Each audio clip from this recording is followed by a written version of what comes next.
You're listening to A Limited Life, an audiobook read by Philip Ballerscheff, also written by Philip Ballerscheff.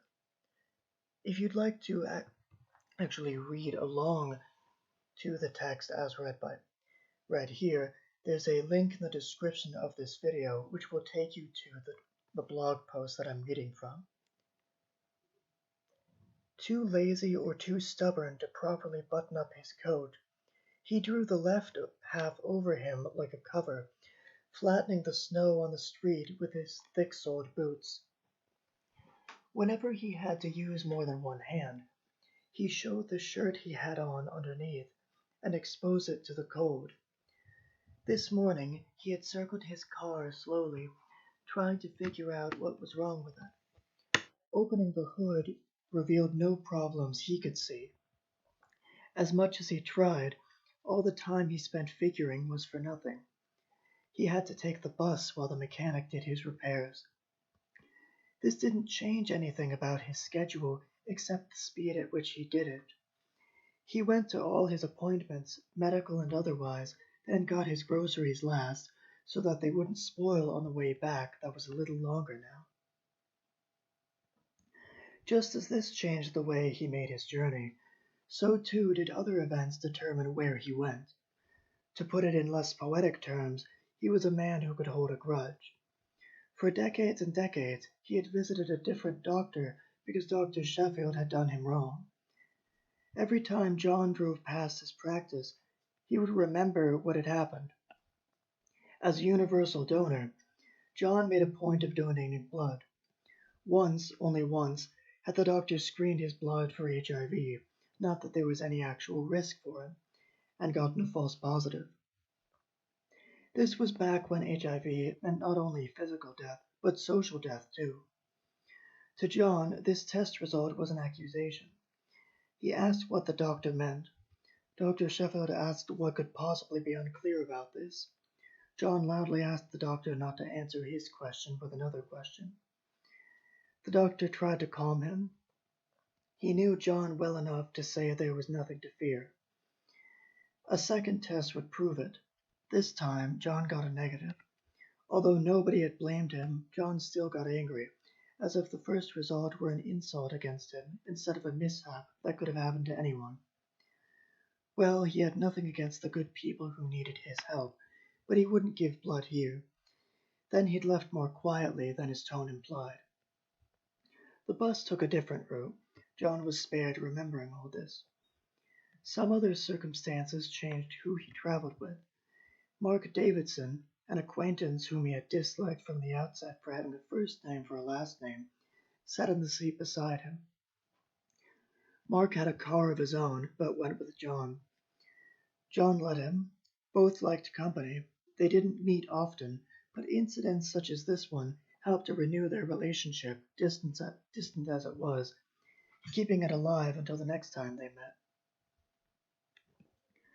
Mark had some errands of his own to run, and so they went their separate ways at the 10th stop. More accurately, Mark went, John stayed. Before they parted, however, they talked. 10 stops is a long time to sit in silence. Mark brought up rumors, news, and factoids to avoid this, nothing contentious or personal. He didn't, for example, try to reason John out of his grudges. That was impossible. John hadn't reasoned himself into them in the first place. Besides, it wasn't Mark's business. That was something he held to stubbornly. It made his life so much easier that to do otherwise seemed not just unnecessary, but actively harmful to himself and to others. The two of them built up a rhythm which Mark found pleasant. He paid attention to what was said. John didn't. Mark had a talent for making conversation, something John let him show off. When his supply of such news ran out, Mark seized on what was outside the bus window. Nobody could contest that, but there wasn't much of interest out there either. I didn't know the nail salon got refurbished, Mark said. He didn't have to say which salon he meant. Refurbished meant that the owners had given the building new paint and done some other repairs. The salon and the other stores stood shoulder to shoulder, so close that the only space into which they could expand was above them or into the sidewalk. So it did, John thought. Then he turned his head to the window and saw it really was so. After confirming the changes which the city had undergone, or was undergoing, they turned to each other, or more accurately, Mark turned to John and asked him what changes he was undergoing. Very few and none worth mentioning, he said. John quickly took up the subject in more detail, precisely because there wasn't much change in his life, and listed off all the people who had insulted his honor recently. Just yesterday, somebody had kicked him from behind. The blow wasn't strong, so John figured it must have come from a woman. Or a clumsy man, Mark said. Yes, or a woman, John replied. A week ago, a waiter had spilled a drink right into John's lap. John went home straight away to wash it out. Or a clumsy woman, Mark said. No, a man. John's tone was that of a teacher correcting a student. Mark listened to all of this with interest, but without emotional investment. He liked to hear John and the reasons for his outrage, but Mark himself didn't share that anger. When they met up again at a different bus stop, John had a bag of groceries in each hand. Mark took one and put his hand under it so it wouldn't split. As they waited for the bus, John told him that the cashier in his lane hadn't been the one who had accused him of stealing, so there had been no need to change lanes. He hadn't seen that girl in quite a while. He hoped his complaint was the one that had cost her the cashier her job. Then their bus came. John didn't think his wish was unreasonable. Vindictive, yes, but only because she deserved it. He waited until someone did him wrong, and then cut them out of his life without warning. Once he delivered his judgment, it was hard to redeem yourself. Nobody had ever done it, though many people had been very close to succeeding. The difficulty was that John didn't seem interested in forgiving. Although that wasn't true, it discouraged everyone who tried. Mark disagreed with his wish, and if he had known about all the rest, he would have disagreed with that too.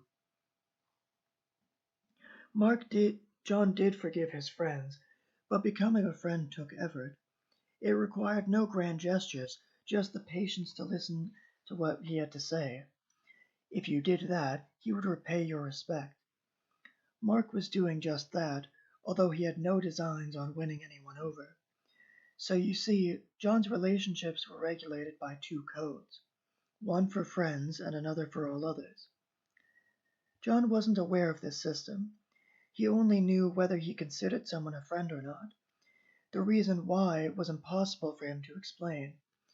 If you sat him down and made him answer, he would tell you to the best of his ability, but all he'd say was that he and the person in question had a certain liking for each other. In this, he was no different from everyone else. If you think otherwise, try to answer that question yourself and see whether you get any further than John. For now, John was an acquaintance. When dealing with people who had wronged them, John thought everyone but him either soft or harsh. He had his faults, but he was generally in the right spot between too little and too much. That's how most people see themselves.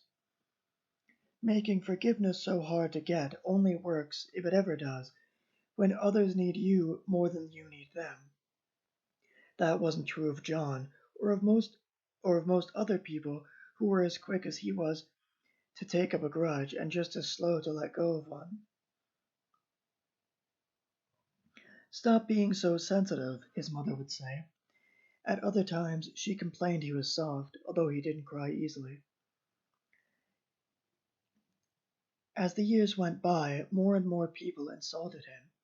Either they did so intentionally, or John interpreted an accident or an innocent remark as more hostile than it really was. Either way, John avoided them. He did so with little fuss, as if there was no other option, which made it seem like the consequences of his misplaced pride were bearable. For a time, they were. He had boycotted people and businesses before, so why not do it again? The more people he avoided, the less rhetorical this question became.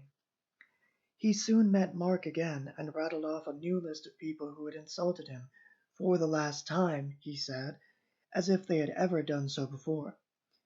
Mark listened, laughed his soft chuckle, and then went on with his life. This was a far more serious matter for John. "I have to go out of town just to see the dentist," he'd once complained, as if Mark had anything to do with that. It was fine to pick and choose your friends. They weren't strictly necessary. Doctors are a more serious matter. There are only so many of them in every city. Either he would have to change or move elsewhere, which was difficult, or do without them, which was impossible. If I were someone who exaggerated, I would say he had to escape from a self-made prison. Really, all he had to do is get over himself. He decided to do without his pride, or rather, to take pride in facing insults as if they didn't bother him. He tried to be indifferent. In a few months, he was. He stopped thinking about what everyone said and began treating them as means to an end. He still respected his friends, but then again, he was never as suspicious of them as he was of those outside that circle. The more he took in stride, the stranger his past behavior seemed to him. If the mechanic fixing his car had said something John didn't like, would he have left his car standing there in his shop? Now this question would forever remain rhetorical and unanswered. Some of the people he had shunned deserved it, but others hadn't. Although his realization meant the world to him, it meant little to the world and everyone else in it. They offered him their services or their friendship, that is, if they had done so before. If they hadn't, that too went unchanged. In the harsh light of morning, it seemed simple, which made John feel humble for not having understood. After eating, he sat at his breakfast table for a moment to appreciate how the feeling welling up inside him could be so powerful and also powerless. Once he understood, John went about his business again. That was A Limited Life, read by Philip Ballerscheff. As always, remember to like, share, and subscribe. And once again, if you'd like to read along or just read the stories without any audio, you can find the link to the blog post that I'm reading from in the description of this video. Thanks, and until next time.